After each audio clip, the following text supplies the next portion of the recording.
And one of the hardest things you will ever face in your road to destiny is forgiveness. That's the hardest thing you're going to ever face, guys. Now follow me here.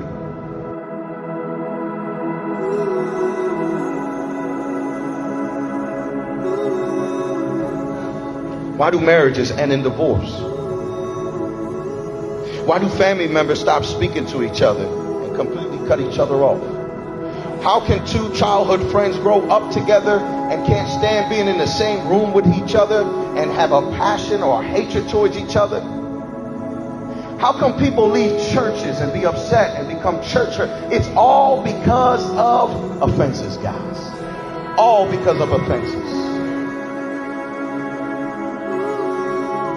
Offenses has a toxicity to it, a pollution, if you will, that if it's not properly dealt with or expelled from the heart, it will seep down into your soul, poison your personality, and entrap your mind, your will, and your emotions.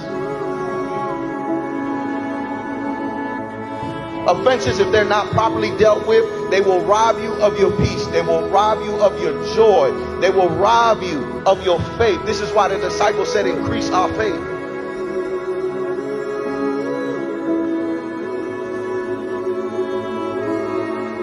Listen, there's a story of two twins, right, that were raised by an alcoholic father, right? One of them became an alcoholic.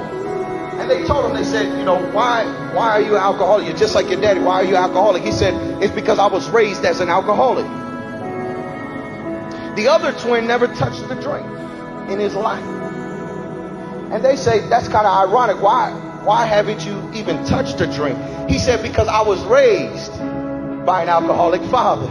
And I don't want to be like him. It's not what happens to you that matters the most, but what happens inside of you that matters the most. The enemy came to kill, steal, and destroy. He wants to ruin your peace. He wants to ruin your joy. He wants to ruin your mental and emotional well-being. Are you hearing what I'm saying? Why are we suffering from so much depression, so much anxiety attacks? He's after your peace. You have to let it go. You have to let it go. And as long as you are tied to your past, you cannot reach forth to the future of your destiny. Peter asked Jesus, how many times do I forgive him if he comes to me and offends me in one day 7 times? Peter is a hypochondriac trying to find excuses for his dysfunction. Peter is trying to find an excuse why he cursed and why he cuts people's ears off. He's trying to find an excuse by blaming it on somebody else. Jesus told him, even if he comes to you 7 times and offend you, 70 times 7, you forgive him. And the disciples screamed out and they said, God, you got to increase our faith. I'm not saying what you've been through has been easy. I know. It takes supernatural power to let certain things go in your life, to let go of all the abuse and all of the confusion. Believe me, I know. God knows it more than anybody. And I'm not saying what you've been through means nothing. He knows where you are. He knows about your condition. He knows who walked out of your life and who left you. He knows who rejected you, who abused you, who betrayed you, who talked about you. He knows everything. But there comes a point in your walk where you have to ask God to give you faith. Faith to let it go. Faith so I can move forward. Faith so I can succeed.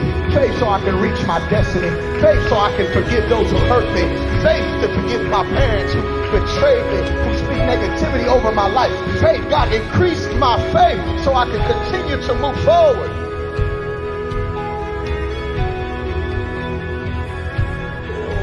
I'm not saying what you've been through has been easy. And I'm not saying that what you've been through you can just forget overnight. But I am saying that you got to stop making that as an excuse for you not to move forward.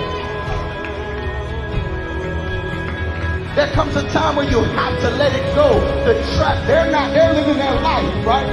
They're living their life. They offended you, they hurt you, but they're still moving forward. You're the one caught in ruins. You're the one caught in trap. You have to let it go. Forgiveness is the hardest thing you will ever face in your journey. But forgiveness is not for them. Forgiveness is for you. Forgiveness is for you.